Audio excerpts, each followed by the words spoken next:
네, 서울 강북구 갑 출신의 전준호 의원입니다. 우정수 국가수사본부장님. 예. 지난 5월 12일 경기 남부경찰청은 양평 공공지구 특혜개발 의혹과 관련해서 사무소 위조 등의 혐의로 부동산 개발회사 ESIND 대표이사이고 대통령의 처남인 진진우 씨와 양평군 공무원 등을 검찰에 통치했습니다. 그런데 정작 ESIND의 설립자이고 실질적인 지배자인 대통령의 장모 최은순 씨에 대해서는 범행이 이루어지기 전인 2014년 11월 대표직을 사임했다는 이유로 무혐의 처분했습니다. 하지만 죄송합니다.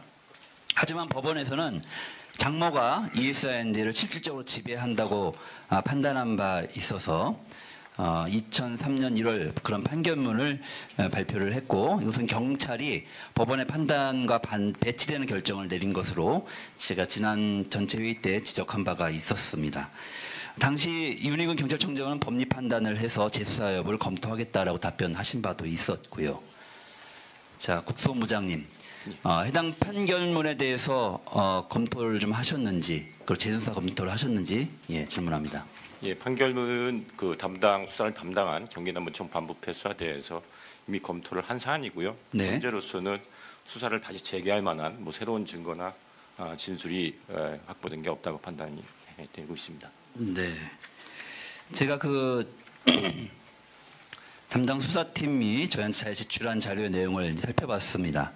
거기에 보니까 관련자들 본건의 공공지구 개발 업무는 현 김진우 대표에서 전적으로 관리하였고 최은순 등은 관여한 바가 없다고 공통적으로 진술했다를 이유로 해서 불송치하였다고 이렇게 이야기하고 있고 재수사할 필요가 없다 이렇게 얘기를 하고 있습니다. 통상적으로 경제 사건의 경우 그 경제 사건과 관련해서 핵심적인 그 관계자, 그러니까 주범, 범인을 찾는 방법 중에 하나는 그 경제 활동과 그 사건과 관련해서 그 이익이 누구에게 귀속되는가를 찾는 게 맞죠? 예, 그렇습니다. 네. 그렇다면 이 양평 공공지구 사업과 관련해서 이 개발 부담금을 조금 내기 위해서 서류를 위조한 것인데요. 그때 그 서류를 위조해서 개발 부담금을 적게 낸다고 하면 그 이익은 실질적으로 누구에게 귀속된다고 평가하셨습니까? 의원님, 그러나 그게 귀속된다고 해서 그 주범이 아니고요. 그 민법상의 책임과 형법상의 조금 구별이 돼야 되는 것이, 민법은 그 범죄 행위를 주도적으로 형법은 판단하기 때문에 당시 이것은 저희가 객관적으로 통화 내역 조회라든지 기타 객관적 압수물 분석이나 주변 참고인 관계인 진술들을 봤을 때 그 당시에 대표이사가 전적으로 주도적으로 했다는 것이 일관되고 그 전 대표이사가 주도했다는 객관적인 증거물이라든지 또 이에 부합하는 진술을 확보할 수 없었기 때문에 저희가 당시 대표이사를 국수본부장님이 이 판결문을 제대로 보셨는지 의심스럽습니다. 이 판결문 내용에 보면 이렇게 나옵니다. 원고 최은순이 지배하는 ESIND 대출금 으로 예를 들면 그 부동산을 구매했고요. 그래서 그 명의 신탁한 부동산의 실소유자가 그렇기 때문에 최은순이다라고 이렇게 지정을 하고 있습니다. 그런데 ESIND 대출금으로 부동산을 매입했는데 그때 그 대출금을 양평 공공지구 아파트의 소유권을 담보로 해서 대출금을 받았습니다. 예, 그렇습니다. 자, 내가 그 사업의 대표이사의 경영권을 이야기할 때 핵심은 그 회사의 그 주요한 자산을 담보로 은행에서 대출을 받는다라고 하면 그 과정에서 실질적인 그 이익이 누구에게 귀속이 되는 겁니까? 예를 들자면 대기업 사건도 마찬가지입니다. 대기업에서 어떤 유업 행위를 했다고 해서 그 이익이 대주주에게 가장 많이 귀속한다고 해서 그거를 대주주가 무슨 형사 책임이 있다는 것을 단정할 수 없는 거예요. 그러면 그 얘기는 거꾸로 해석하면 그 불법적 행위의 이익은 최은순 씨에게 귀속된 것은 맞지만 실제 행위는 그 아들인 대표이사가 했기 때문에 최은순 씨에게는 혐의가 없다고 보시는 겁니까? 당시 그 서류를 위조한 부분에서 저희가 분명히 기소 의견을 송치를 했고요.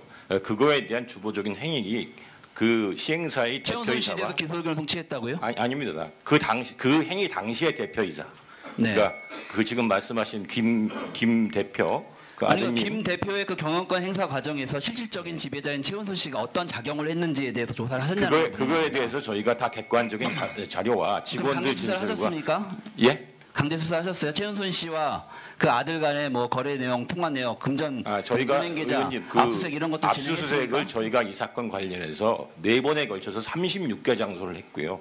통화 내역은 27개 아니, 최은순 씨와 관련해서 압수수색을 했냐고 여쭙습니다. 저희가 이 사건에 대해서 이 사건에 대해서 개인 정보 보호 문제와 그다음에 현재 이게 기소가 돼서 재판이 될 수 있기 때문에 특정인에 대해서 강제 수사나 압수수색을 했냐는 이 자리에서 제가 확인드리기 어렵다는 걸 답변할 수 없다는 겁니까? 없었다는 겁니까?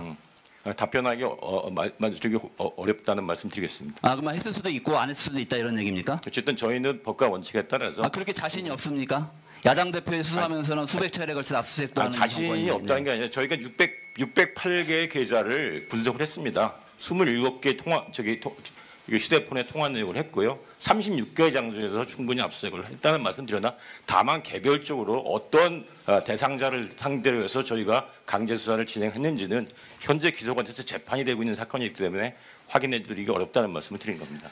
네, 2023년 1월 달에 최은순 씨가 ESI인데 실질적인 지배자라고 하는 법원 판결이 있었습니다. 그리고 법원 판결 내용 중에는 ESIND가 부동산을 구매하는 과정에서 양평 공흥지구의 아파트를 담보로 해서 대출을 받았고 그 돈으로 부동산을 구매했고 그렇기 때문에 실질적인 그 부동산의 소유주는 최은순 씨였다는 이야기가 나옵니다. 그러니까 그것은 뭘 말하냐면요. ESIND의 실전 경영을 최은순 씨가 하고 있었다고 하는 것을 법원은 인정하고 있다는 얘기입니다. 그렇다면 이 사안과 관련해서 당연히 최은순 씨가 그 ESIND의 이익을 극대화시키기 위해서 개발분담금을 완화시키기 위한 조작행위를 하는 것에 개입했을 여지를 충분히 의심하고 수사했어야 된다고 보는데요. 그 부분에 대해서 이야기를 못하고 있지 않습니까 지금?